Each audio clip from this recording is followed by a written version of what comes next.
a Génesis capítulo 12. Te invito a que lo busques en tu Biblia. Qué rico estar en casa porque me siento en casa, créanme. Me siento muy a gusto acá con ustedes. Y al estar terminando el año, ¿cómo fue tu año? ¿Fue bueno? ¿Cómo debería ser el año de todo creyente? Bueno, porque sabemos que si hubo dificultad en este año, esa dificultad puede ser usada para la gloria de Dios y entonces podemos cerrar este año bien, En medio de todo lo difícil que haya sido o que siga siendo, todavía faltan unos pocos días. Qué bueno es detenernos al final del año y escuchar la voz de Dios, hablarnos, detenernos un poco, enfocarnos mucho de cara al 2020. Y Dios puso en mi corazón Génesis capítulo 12. Si tú conoces la historia, en Génesis capítulo 12 básicamente es el comienzo de la narrativa. Realmente es la continuación de la narrativa de la vida de Abraham y todo lo que Dios hizo a través de este hombre, y pensándolo mejor, que hizo a través de esta pareja, de esa familia. O sea, lo que nosotros tenemos el día de hoy fue gracias al comienzo de lo que Dios empezó a hacer en la vida de Abraham y de Sara, y luego todo lo demás.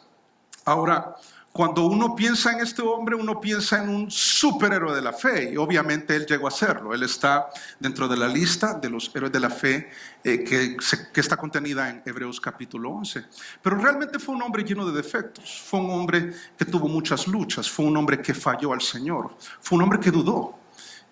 Uno puede leer toda la historia de Abraham y uno puede ver toda su humanidad, todos sus aciertos y sus fallos, y también uno puede ver su crecimiento. Y es un crecimiento muy interesante.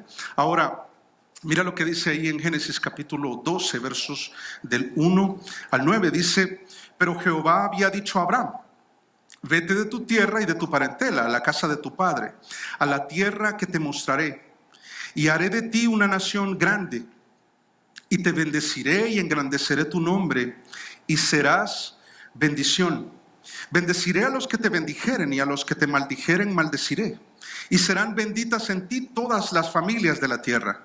Y se fue Abraham, como Jehová le dijo, y Lot fue con él. Y era Abraham de edad de 75 años cuando salió de Harán. Tomó pues Abraham a Sarai su mujer, y a Lot hijo de su hermano, y todos sus bienes que había ganado, y las personas que había adquirido en Harán. Y salieron para ir a tierra de Canaán. Y a tierra de Canaán llegaron. Y pasó Abraham por aquella tierra hasta el lugar de Siquem, hasta el encino de More, y el cananeo estaba entonces en la tierra. Y apareció Jehová a Abraham, y le dijo: a tu descendencia daré esta tierra. Y edificó allí un altar a Jehová, quien le había aparecido. Luego se pasó de allí a un monte al oriente de Betel, y plantó su tienda, teniendo a Betel al occidente y Ai al oriente. Y edificó allí altar a Jehová, e invocó el nombre de Jehová. Y Abraham partió de allí, caminando y yendo hacia el Negev. Cerremos nuestros ojos y oremos que Dios pueda hablarnos y desafiarnos esta noche. Señor, queremos darte gracias por tu bondad. Qué tremendo, Señor, estar terminando este año y poder confirmar tu fidelidad, tu bondad para con nosotros y tu mano siempre guiándonos, Señor, en medio de cualquier situación que hayamos pasado este año. Te damos gracias por cada una de ellas, por aquellas dificultades que quizás han quedado en el pasado o dificultades que todavía estamos sobrellevando, Señor. Te damos gracias porque todo eso sabemos que tú tienes un propósito grande para nuestras vidas, Señor. Te damos gracias por esta noche, porque podemos hacer a un lado todo lo que hacemos en nuestra vida cotidiana, Señor, y poder hacer un alto y escuchar tu palabra, Señor, y poner todo nuestro corazón en ella. Te pedimos que nos des la claridad de pensamiento para poder comprenderla, Señor, el corazón correcto para que pueda germinar y llevar fruto. Danos la capacidad también de poder ponerla en práctica, Señor. Dame a mí las palabras que se necesitan, Señor, la claridad que se necesita para exponer tu verdad, tu poderosa verdad, Señor, que transforma nuestras vidas y nos guía en todo momento, Señor. Te damos gracias en el nombre de Cristo Jesús. Amén. Amén. Es evidente que esta narrativa nos expone a una familia que está emigrando, está pasando de un punto A hacia un punto B, y obviamente hay muchos elementos que deben ser considerados al momento en que Abraham le dice a Sara: mi amor, Dios me ha llamado a que salgamos de Ur de los Caldeos. Y es impresionante cómo Sara, como toda esposa, si tu esposo te dice, mi amor, nos vamos, ¿qué pregunta la esposa? ¿A dónde? ¿Y qué respondería Abraham ante esa pregunta? ¿Qué responde? Sí, no sé. ¿Y cómo? ¿Y qué diría ella? ¿Cómo que no sabes? Pero la referencia que Abraham tendría en ese momento es a la tierra que Dios nos va a mostrar. No te puedo dar más datos, mujer. Pero ¿qué es lo impresionante de Sara? Que con esa poca información, ella dice: te acompaño. Y si uno lee un poco más atrás, obviamente uno ve a toda una familia. Taré, el papá de Abraham, le acompaña también. Y Dios había dicho, y vamos a verlo más adelante, en unos minutos, que Dios le había dicho: vete de tu tierra y de tu parentela a la tierra que te mostraré. Esto me hizo pensar que realmente, ¿qué es lo que mueve a las familias el día de hoy? Yo puedo entender que Abraham, ¿qué lo movía?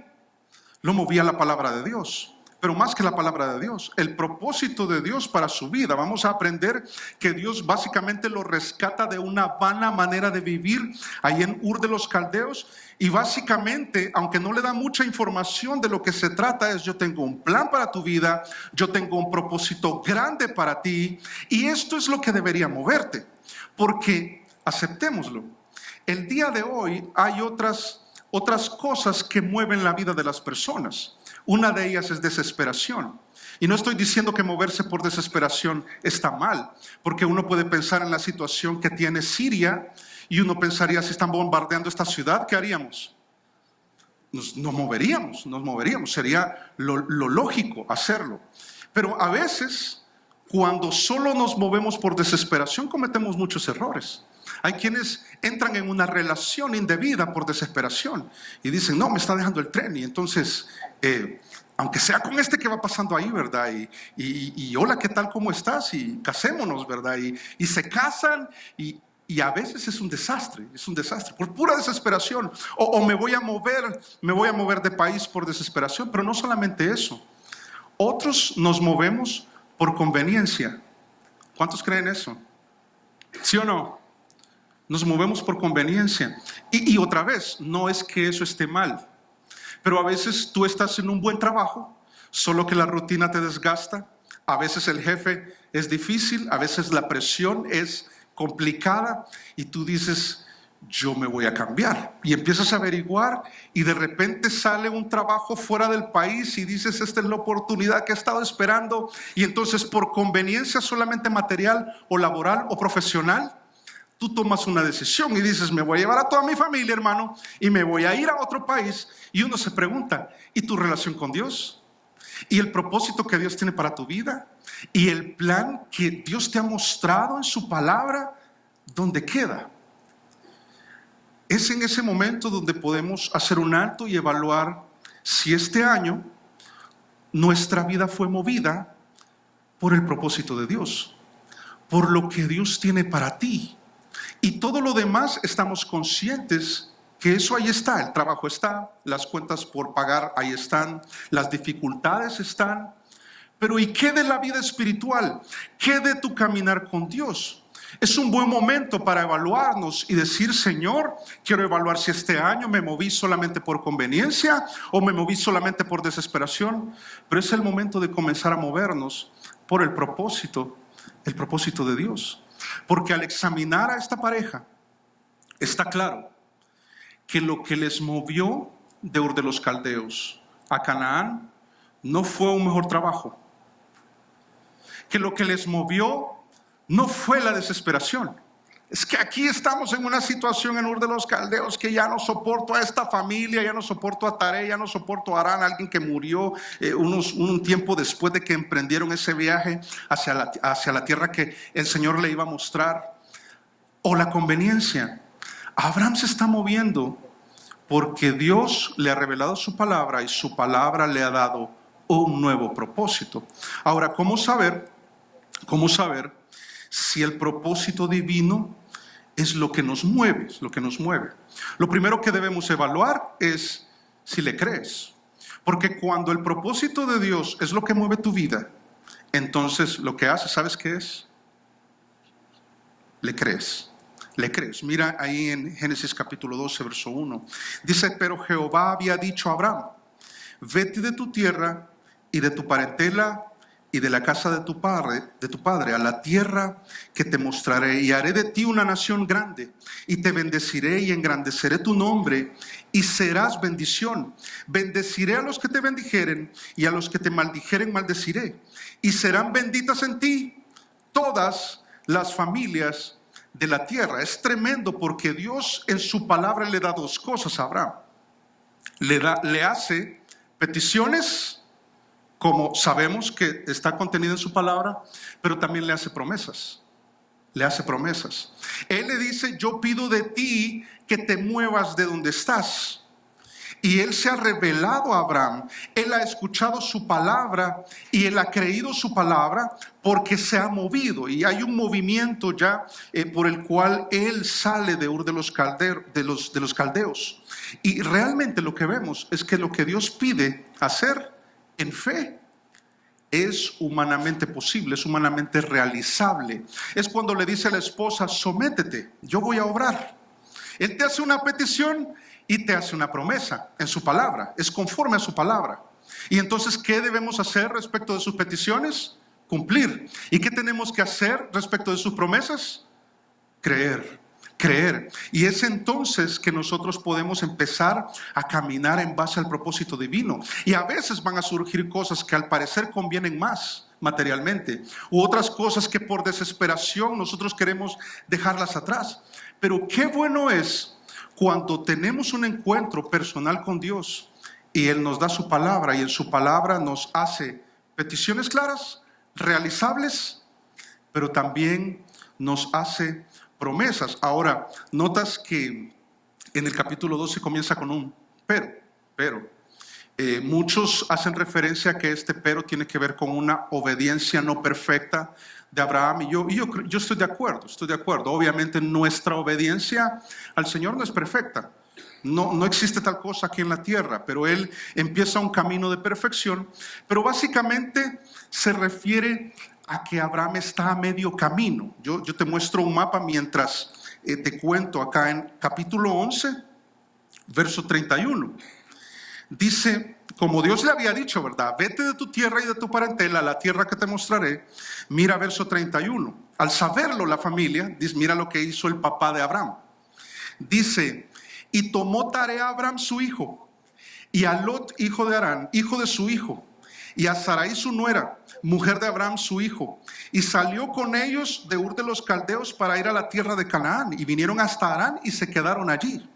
Y fueron los días de Taré 205 años, y murió Taré en Harán. Ahora, ¿qué fue lo que? Yo creo que la narrativa nos dice que pasó algo. Abraham dice, Dios me ha dicho que me mueva de acá. Yo ahora quiero vivir en base al plan que Dios tiene para mí, al propósito que Dios tiene para mí. Él me ha dicho y yo le creo. Él me ha hecho una petición clara, yo le quiero obedecer. Él me ha hecho una promesa clara, yo lo que debo hacer es creer, yo le creo. Pero en ese momento, siendo Taré el patriarca, el jefe, como dice Julio, ¿verdad? Lomo plateado, pelo en pecho, sí, el que tiene, yo no sé, el tatuaje de una cobra, ¿verdad? En su chaqueta, o sea, es el que manda. Es interesante que Taré es el que dice que arma todo el viaje. Y yo puedo ver en la narrativa a Abraham diciendo, el Señor me dijo que me tenía que ir de mi parentela, y ahí está mi suegro armando todo, ahí está mi papá armando todo, y arman viaje y se mueven hasta Harán. Ahora, uno piensa de inmediato, ¿por qué no salieron de Ur y se fueron directo hacia Canaán? ¿Por qué tuvieron que subir para luego tener que bajar? ¿Por qué crees tú? Yo por eso puse ahí en el mapa el río Éufrates, porque estaban evitando el desierto. Si se iban recto hacia Canaán, tenían que pasar por un desierto terrible, muy hostil. Entonces se fueron por el río Éufrates y llegan hasta Harán. Esa era la ruta, la ruta a tomar normal. Pero lo tremendo es que llegan a Harán. Él dice, vete de tu tierra y de tu parentela. De tu tierra ya lo cumplió, ya se fue de Ur, pero la parentela le ha acompañado. Taré no dejó que Abraham mandara, mandó él, y le acompañan y llegan hasta Harán, y está a medio camino. Entonces el pero de capítulo 12 lo que dice es, pero no tenía que quedarse ahí, pero la parentela no debe acompañarlo, pero Abraham está a medio camino y debes continuar. Esto me hace pensar en que yo sé que nosotros queremos movernos en base a lo eterno, en base al propósito de Dios. Nosotros le creemos a Dios y comenzamos. Por eso dicen que la emoción nos ayuda a comenzar algo. La disciplina es la que nos ayuda a terminarlo. ¿Estás de acuerdo con eso? En medio de todo eso, la emoción van pero se quedan en Harán. Seguramente Taré, o probablemente Taré, no podía continuar y se quedaron allí.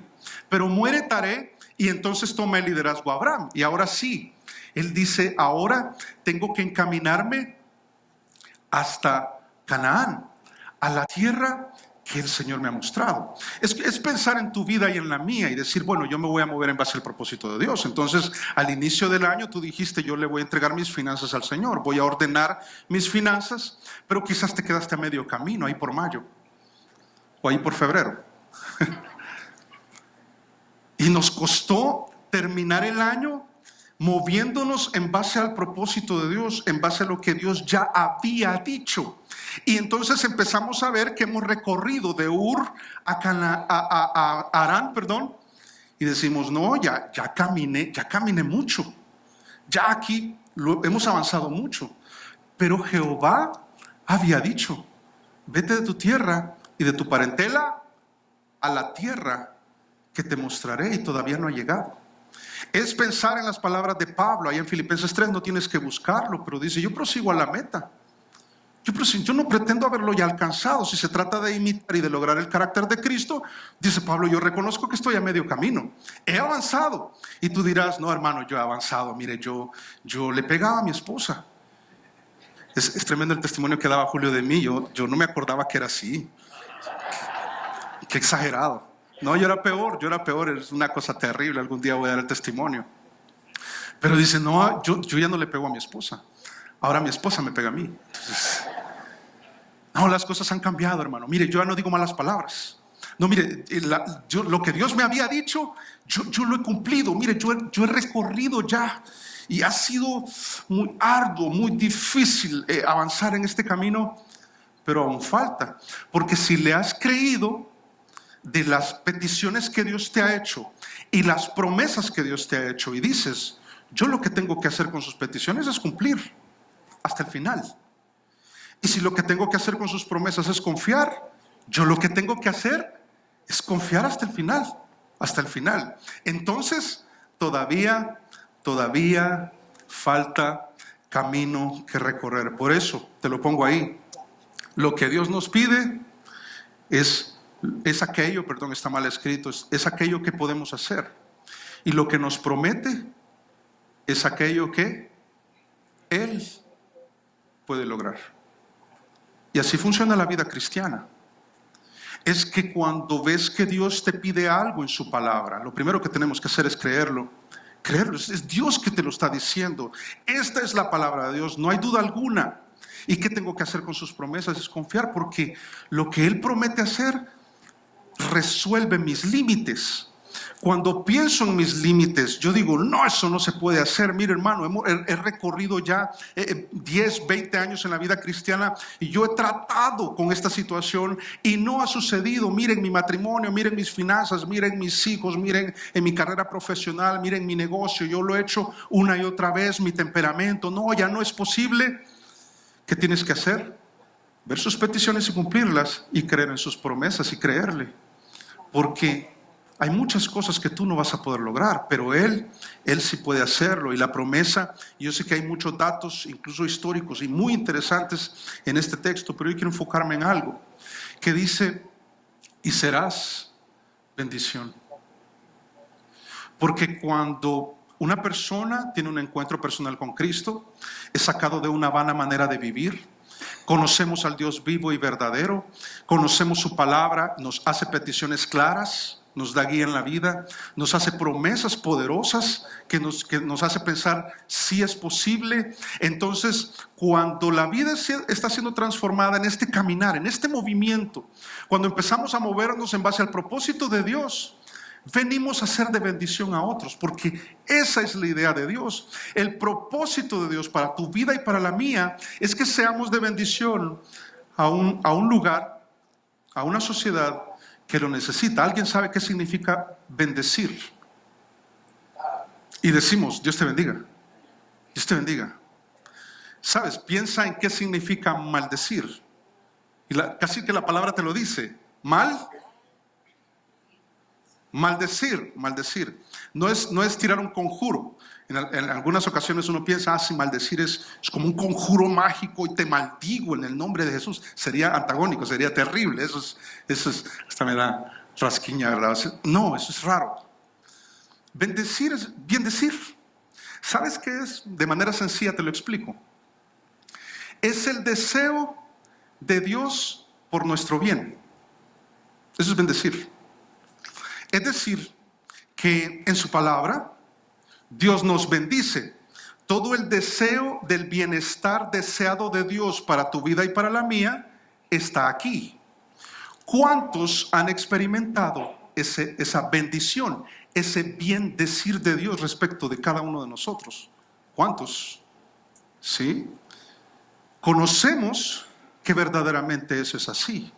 Ahora, cuando Dios te bendice, es interesante porque también debemos entender de que el que tiene el deseo de nuestro bienestar tiene la capacidad para producirlo. Por eso, si vamos a hablar de ser de bendición, cuando tú le crees a Dios y quieres vivir en base al propósito de Dios, no en base solamente a conveniencia, no en base solo a desesperación, tú entiendes la estructura en que consiste la bendición. En Hebreos capítulo 7, verso 7, dice sin discusión alguna, haciendo una referencia a Melquisedec más adelante en la narrativa de Abraham. Abraham va a rescatar a Lot, que ha sido prisionero por una guerra en la cual se vio inmerso, fue cautivo. Abraham va, lo libera y cuando viene de regreso lo encuentra un personaje que se llama Melquisedec, rey de Salem, y dice que este sacerdote le bendice a Abraham. Y básicamente Hebreos en ese contexto dice sin discusión alguna, el menor es bendecido por el mayor. Y en este sentido, ¿quién es el que bendice? ¿Nosotros a Dios? Dios nos bendice a nosotros. Ni hablar de Efesios 1:3, que dice que hemos sido bendecidos con toda bendición espiritual. Pero hermano, yo también entiendo de que uno puede bendecir a Dios. Y es cierto. Pero el primero que bendice es Dios.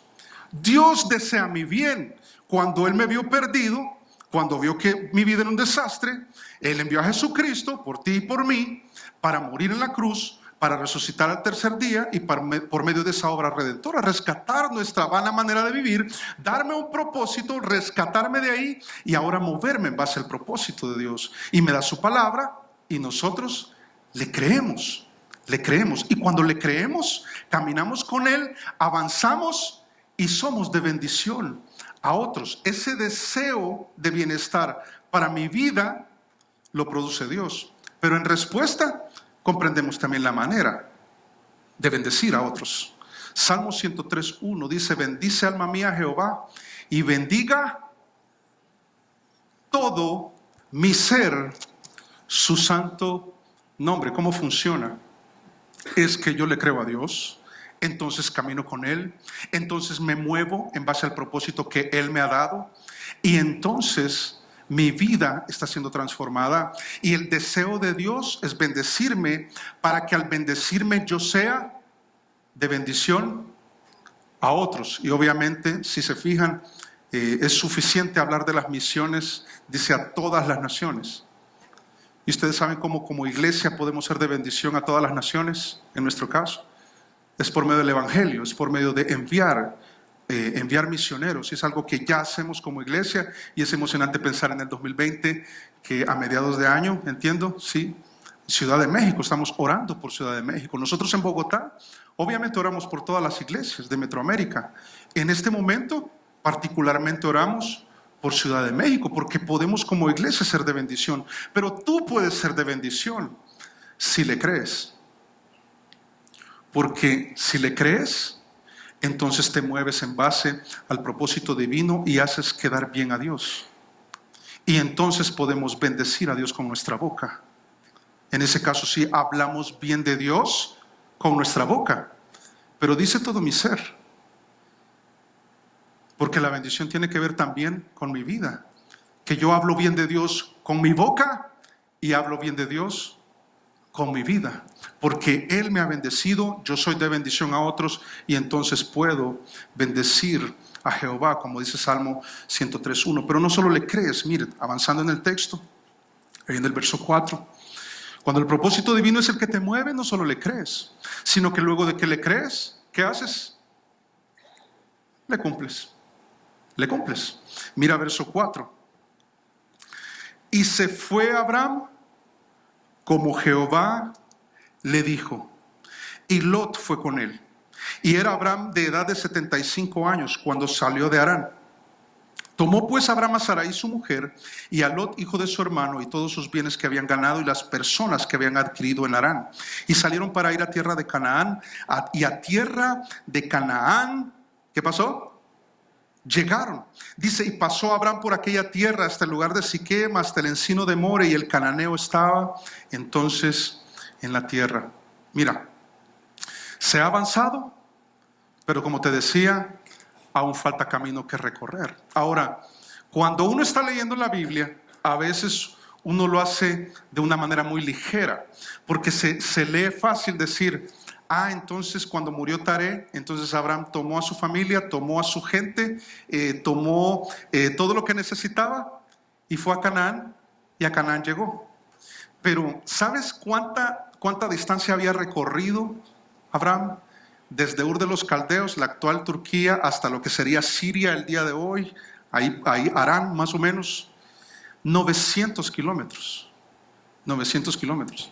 Y ahora de Harán a Canaán, hasta los lugares que tú viste ahí, hay aproximadamente 600 kilómetros.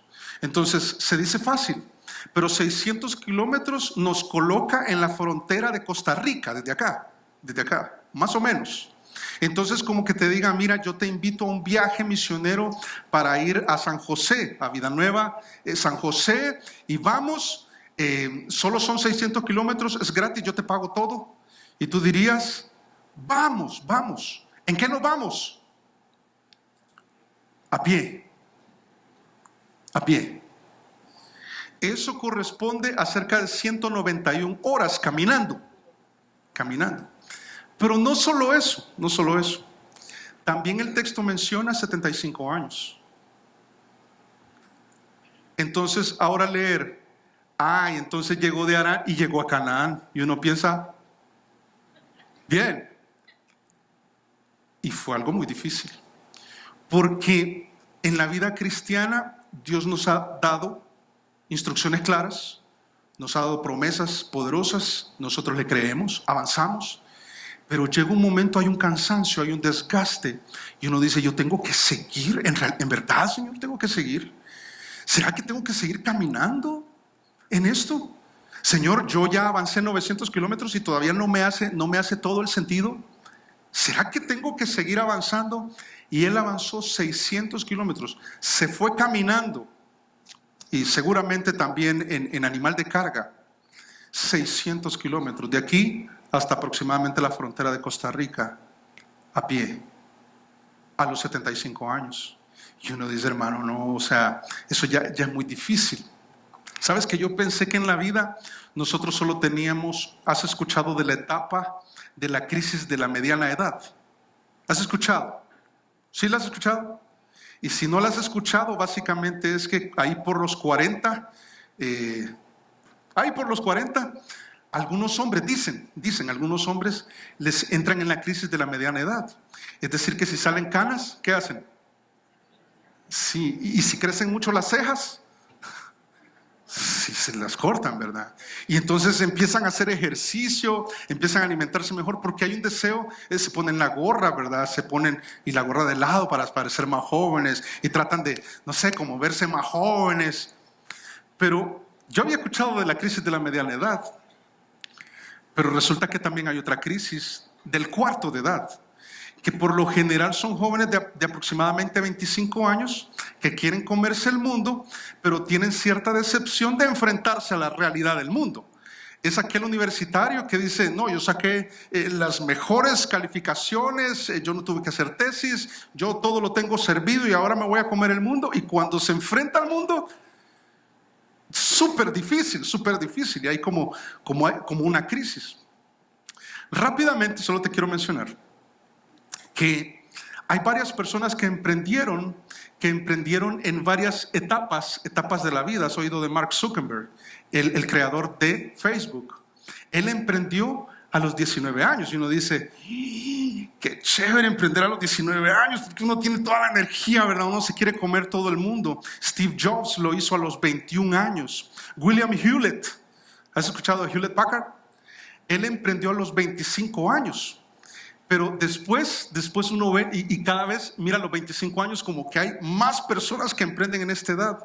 Pero después de los 25, allá por los 30 años, hay personas como Hugo Boss, que a los 38 años emprendió en lo que ahora conocemos la marca que lleva su nombre, Hugo Boss.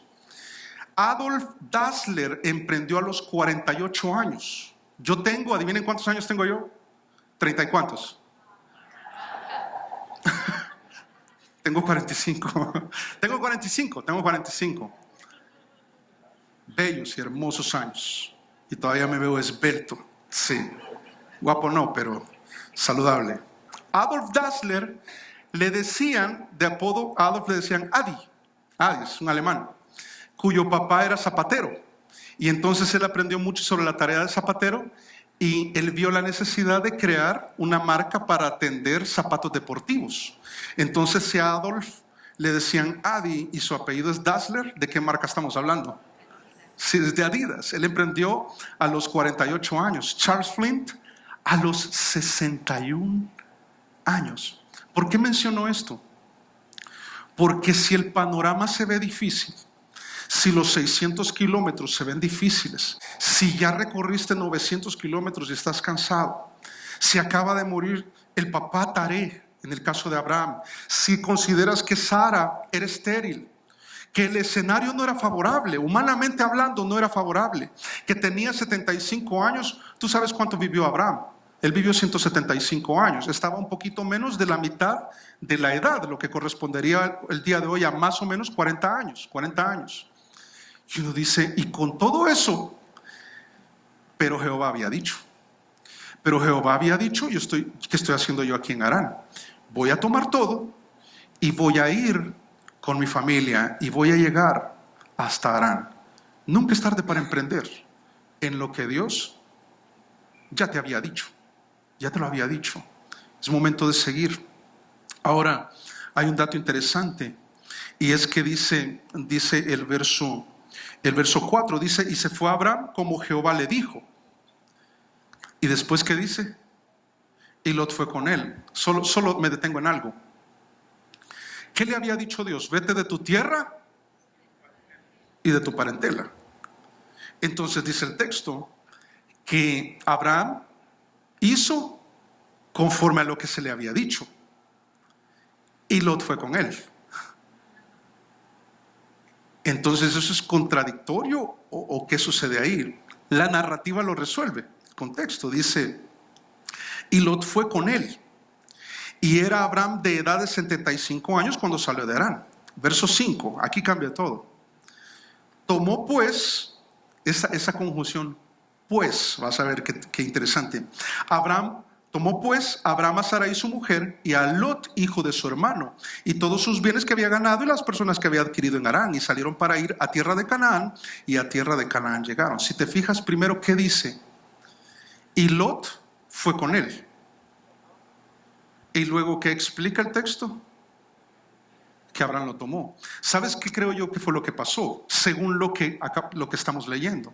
con respecto de su papá, él comparte, Dios me ha dicho, y entonces me voy. Entonces tarea de haber dicho, ¿cómo que te vas? Nosotros somos una familia unida y nos vamos todos. Y entonces no lo puede detener, y Taré, el sujeto del verbo fue Taré, y toma a toda la familia. Llegan hasta Harán, no puede más Taré, muere en Harán. Entonces Abraham dice, bueno, entonces seguimos. Y Lot, yo voy, o sea, yo no me quedo. Y entonces al ver que Lot va con él, ¿qué hace Abraham? Bueno, véngase pues, ni modo. Vamos. Pero vas a ver que hay un propósito, porque Dios es Dios de propósito. Hay un propósito grande en el hecho de que le dijera, vete de tu tierra y vete de tu parentela. Y eso está explicado en Josué capítulo 24 verso 2. Dice, y dijo Josué a todo el pueblo, así dice Jehová, Dios de Israel, vuestros padres habitaron antiguamente al otro lado del río, esto es Taré, padre de Abraham y de Nacor. ¿Y qué hacían ahí? Y servían a dioses extraños. ¿Cuál era el problema? El paganismo. Esto me hace pensar en 1 Pedro 1:18, no lo busques, donde dice que hemos sido rescatados de una vana manera de vivir. O 1 Tesalonicenses capítulo 1 verso 9, donde dice que nosotros nos convertimos, o en el caso de los creyentes de Tesalónica, se convirtieron de los ídolos al Dios vivo y verdadero. Es exactamente lo que pasa con nosotros. Es un cuadro espiritual de lo que debe pasar, que cuando le creemos a Dios, le cumplimos a Dios. Es lo obvio. Las obras y la fe siempre van de la mano, como una moneda que no puede ser dividida. O sea, si yo le borro a esta moneda una parte de ella, ¿conserva su valor? No lo conserva. Tiene que tener las dos caras. Asimismo es nuestro caminar con el Señor, la fe y las obras. Le creo, le cumplo. ¿A qué punto? Bueno, voy y hago lo que Dios me ha dicho, y Dios me ha dicho, vete de tu parentela, y es algo que yo he hecho. Mi papá me acompañó. Qué complicado. Y ahora el papá de Lot había muerto, Harán, también se llamaba Harán, había muerto. Y entonces, y Lot va con él, y él dice, bueno, venga, acompáñeme. Ahora, también habla de todo lo que nos acompaña de la vieja vida, que nos ocasiona muchos problemas en nuestro caminar, que eso fue lo que sucedió con Lot, con Abraham. Pero ese es otro caso. Porque, para terminar, el último punto, cuando le creemos a Dios, le cumplimos. ¿Y qué pasa cuando le creemos y le cumplimos? Mira verso 7. Entonces le compruebas. Dice, y apareció Jehová a Abraham y dijo, a tu descendencia daré esta tierra. Y edificó allí un altar a Jehová, quien le había aparecido. Luego se pasó de allí a un monte al oriente de Betel y plantó su tienda, teniendo a Betel al occidente y a Ai al oriente, y edificó allí altar a Jehová e invocó el nombre de Jehová. Y Abraham partió de allí caminando y yendo hacia el Negev. Una de las cosas más emocionantes en la vida cristiana es que Dios se haga real en tu vida. Que tú puedas dar testimonio de que el Dios vivo y verdadero del que te hablas las Escrituras, tú dices, Dios es vivo y verdadero para mí. Porque yo he escuchado sus peticiones, yo por fe he obedecido, me he sometido al esposo, he sido humilde, he dejado las mentiras, he dejado las malas palabras, he dejado el temperamento iracundo, estoy tomando mis finanzas y estoy administrándolas correctamente, ahora uso de la generosidad, ahora yo invierto en el eterno, ahora yo me congrego fielmente, y no es como una lista de cosas que uno tiene que cumplir, es un caminar donde uno va entendiendo lo que es este caminar. Es que le creo a Dios y entonces yo le cumplo a Dios, y entonces cuando le creo y le cumplo, le compruebo. Compruebo que fue bueno someterme a mi esposo, hermano. Y llevo muchos años en esto y estoy esperando en el Señor. Le creo cuando la palabra me habla de perdonar a aquel que me ofendió y no guardar más rencor. Le creo cuando yo debo humillarme. Le creo cuando debo dar mejor testimonio en mi trabajo. Le creo, le he cumplido y le compruebo. Ahora, interesante que la palabra aparecer, dice que se apareció, dice el verso 7, y apareció Jehová a Abraham. La palabra lo que significa es hacerse perceptible. Obviamente, tú sabes que en el Antiguo Testamento sucedían esos eventos tan increíbles. Yo no sé si tú quisieras, Julio predicaba el 24 sobre los ángeles, ¿verdad? Que se abre el cielo y uno ve un montón de ángeles y uno dice, yo hubiera querido, qué bonito se ha de haber visto, y con luces navideñas. ¿Cuál luces navideñas, verdad? O sea, una cosa que uno dice, no, qué tremendo, qué difícil. Que se aparezca a Dios es algo increíble. Pero es increíble el día de hoy que tú puedas tomar la palabra, puedas entenderla, puedas creerla, puedas cumplirla, y luego de cumplirla, Dios se haga real para ti. Que Dios sea perceptible. Es una bendición. Ahora sucede una progresión muy interesante. Dice el verso 7, dice, y apareció Jehová a Abraham y le dijo, a tu descendencia daré, ¿cómo lo dice? Esta tierra. ¿Te recuerdas el verso 1 como decía? Vete a la tierra que te mostraré. ¿Te acuerdas? En aquel momento era la tierra allá adelante que te mostraré. Luego llegan a Harán y entonces Abraham dice, no, vamos y lleguemos a Canaán. Vamos, y dice que salió a la tierra y llegó a la tierra. Pero ahora el Señor le lanza una nueva promesa, y me gusta la progresión de todo eso porque hay un crecimiento ahí. Le dice, esta tierra. O sea, ya Abraham ya llegó, ya está ahí. Y estando ahí, después de que le creyó, después de que le cumplió y ahora le comprueba, Dios dice, yo me voy a hacer perceptible en su vida. Que me vea, que me vea. A veces le vemos a Dios en un hospital, a veces le vemos en un ascenso, a veces le vemos en una dificultad, a veces le vemos en lágrimas, a veces le vemos en mucha gente alrededor, a veces le vemos en la soledad. Pero Dios se hace perceptible para ti. Pero, cuando tú le crees y tú le cumples. ¿Qué hubiera pasado si siguiera en Harán? ¿Le pudo haber dicho esta tierra? No, no era posible.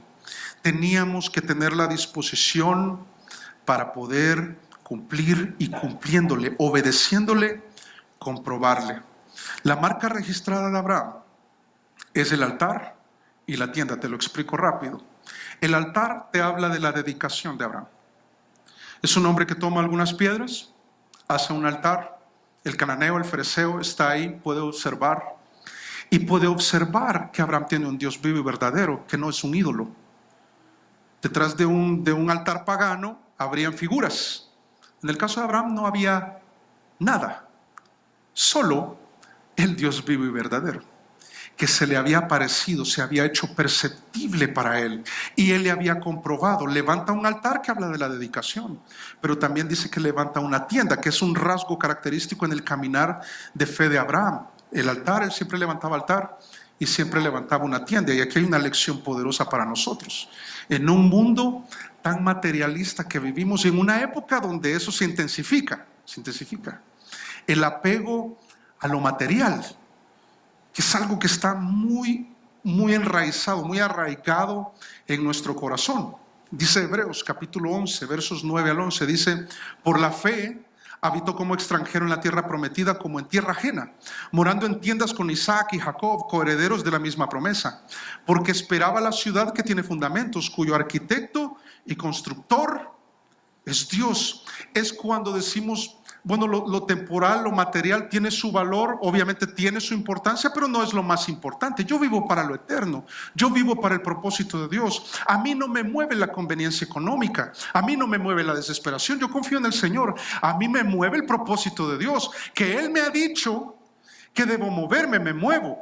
Él me ha dicho hacia dónde moverme, entonces hacia allá me muevo. Y cuando yo llego a donde Él me dice, Él se hace perceptible para mí. Le he creído, le he cumplido, le he comprobado. Y su voluntad es buena y es perfecta. Y yo puedo seguir adelante. Y yo no tengo arraigo en lo material. Yo me acuerdo de un primo que estando muy chiquito tenía como 7 años. Y me dijo que soñó que el Señor Jesús venía por su iglesia en el arrebatamiento, tú sabes. Y entonces dice que salió y vio al Señor Jesús. Y lo vio y estaba como, el Señor Jesús. Y entonces dice que salió a su encuentro y se acordó de todos sus juguetes. Y entonces, los juguetes del Señor Jesús. Y entonces dice que en su sueño él se regresó a traer todos sus juguetes ahí en una caja, ¿verdad? Y salió y el Señor Jesús ya no estaba. Estaba chiquito él y estaba llorando. Y yo le digo, no te preocupes. Fue solo un sueño. Pero es que somos de arraigo. ¿Qué pasa cuando te acostumbras a vivir en un lugar? Allá en Bogotá se vive mucho en alquiler o arriendo, tú lo entiendes muy bien. Pero cuando el dueño por medio de una inmobiliaria o quiere vender o quiere arrendarlo más caro o quiere hacer algo, solamente te llega una carta y uno, ¿verdad?, que se acostumbra a vivir en cierto lugar y uno dice, hay un centro comercial cerca y qué bonito aquí donde vivimos, qué bonito. Te llega una carta que te dice, ya no puedes vivir aquí. Y uno es de apego. Las relaciones, somos de apego. Lo material, somos de apego. Las camisetas viejas con las que dormimos, ¿verdad? Somos de apego. Los zapatos cómodos, los viejitos que son bien cómodos, somos de apego. El país y la ciudad donde hemos vivido, hemos crecido, la comida salvadoreña, la mejor del mundo, somos de apego. Y la tienda de Abraham nos dice, yo no tengo apego. Mi apego es al propósito de Dios. Y si para ello yo vivo en tiendas, está bien conmigo. Y el texto termina diciendo ahí en el verso 8, dice, luego se pasó de allí a un monte al oriente de Betel y plantó su tienda, teniendo a Betel al occidente y a Ai al oriente, y edificó allí altar a Jehová e invocó el nombre de Jehová. Y Abraham partió de allí caminando y yendo hacia el Negev. Te lo pongo ahí en la diapositiva. Pone su tienda entre estos dos lugares. Te pongo el significado de los lugares rápidamente. Betel, casa de luz. Ai significa ruinas. Y él está yendo hacia el Negev. ¿Y sabes qué es lo que está diciendo? Se está alejando. Si tú lo ves en el mapa, Ai está un poco arriba, Betel está acá, el Negev está acá. Y lo que está haciendo la dirección de Abraham, está alejándose de Ai y está yendo hacia Betel. Que habla del caminar del creyente, habla del crecimiento del creyente, habla del creyente que se mueve no por desesperación o por conveniencia nada más, sino que por encima se mueve por el propósito de Dios y su familia le acompaña. Qué bonito eso. Y va hacia Betel, hacia la casa de luz. Y cierro con este verso antes de orar. Proverbios 4:18 dice, mas la senda de los justos, ¿cómo es? Como la luz de la aurora que va en aumento hasta que el día es perfecto. ¿Cuándo es perfecto el día, la luz del día? Al mediodía. ¿Cuándo va a ser perfecto el día del creyente? Cuando el sol de justicia se manifieste o nosotros estemos con él, perfectos. Pero antes de eso, ¿qué debe suceder? Debemos caminar hacia Betel, hacia la luz. Debemos creerle al Señor. Creyéndole vamos a poder cumplirle, y cumpliéndole vamos a poder comprobarle. Que este año lo cerremos considerando esto de cara al 2020 y a cualquier cosa que puede suceder. Sea fatalista y decir, no, todo se va a poner más caro, va a haber un temblor terrible, va a haber calor, va a haber escasez, va a haber... Si vivimos para el propósito de Dios, lo importante en medio de todo eso es que le creas, le cumplas y entonces le compruebes. Vamos a orar. Señor, queremos agradecerte que tu palabra sea clara para con nosotros, que nos des la capacidad de poder creerte. Y es que no hay nada en ti que nos haga dudar. Tu palabra es la verdad. Tú eres fiel, tú cumples tus promesas. No hay nada en ti que nos haga dudar, Señor. A veces somos nosotros, lo que vemos en nosotros. A veces el problema es lo que vemos alrededor, lo que nos hace dudar, nuestra falta de fidelidad, nuestros defectos, Señor, el juego de circunstancias que nos ha tocado vivir, a veces nos hace dudar. Señor, que la carrera cristiana no se detenga en ese punto, que tengamos todos, Señor, aquí la capacidad de creerte a ti en lo que tú nos dices. Y creyéndote a ti, podamos cumplirte, Señor, en lo que nos dices. A los esposos, a las esposas, los matrimonios, los hijos, las finanzas, el trabajo, los negocios de la vida, Señor. Cualquier situación en la que tú nos hablas al corazón por medio de la predicación de tu palabra en esta iglesia y cuando te buscamos en nuestra casa a leer tu palabra, Señor, que podamos creerte, que podamos cumplirte, Señor. A veces te hemos cumplido a medio camino y todavía falta camino que recorrer y lo hemos dejado a medias. Quizás no terminamos de leer toda la palabra, toda la Biblia, como habíamos dicho. Quizás no entregamos todo ese aspecto de nuestro temperamento que te habíamos dicho y que tú nos habías dicho en tu palabra que debíamos cambiar.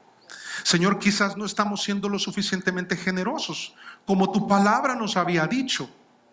Independientemente de cualquier aspecto, Señor, en nuestra vida, cualquiera que sea que tú conoces muy bien, Señor, ayúdanos a cumplirte, porque anhelamos que tú seas perceptible en nuestra vida, real en nuestra vida, como lo hiciste con este hombre tan especial, esta mujer tan especial como Abraham y Sara, Señor. Te damos gracias por tu palabra esta noche, porque en tu bondad tú nos permites aprender de ella. Y mientras terminamos de orar, yo pregunto si tú has tenido un encuentro personal con Jesús. Si tú dices, yo he tenido un encuentro personal con Él y Él es mi Salvador, qué bueno, yo me alegro. Pero si tú aún no le has entregado tu vida a Jesús, yo te invito a que lo hagas, que le creas que Él te ama tanto que envió a Jesús a morir en la cruz, en tu lugar por amor a ti. Y que creyendo esto le entregues tu vida y camines con Él. Es emocionante poder comprobar que el Dios de la Biblia es vivo, es verdadero. Y si tú dices, Alex, yo quiero recibir a Jesús, yo quiero entregarle mi vida a Él esta noche, quiero terminar así el año, quiero comenzar el 2020 caminando con Él, entonces haz una oración sencilla, pero de corazón dile, Señor Jesús, yo reconozco que tú moriste por mí. Yo te entrego mi vida, Señor, te entrego mis situaciones de vida, te entrego mi corazón. Yo te pido que perdones todo pecado que hay en mi vida. Yo creo que tú moriste por mí y resucitaste y vives hoy, y ahora yo quiero vivir para ti. Señor, perdóname de todo pecado, límpiame de toda maldad. Yo te abro la puerta de mi corazón y te pido, Jesús, que entres a mi vida. Te recibo como mi Señor y como mi Salvador. Y te doy las gracias por escuchar esta oración que te hago con todo mi corazón y toda la fe que pueda tener en este momento. Una oración que te hago en el nombre de Jesús y siempre con los ojos cerrados, rostros inclinados.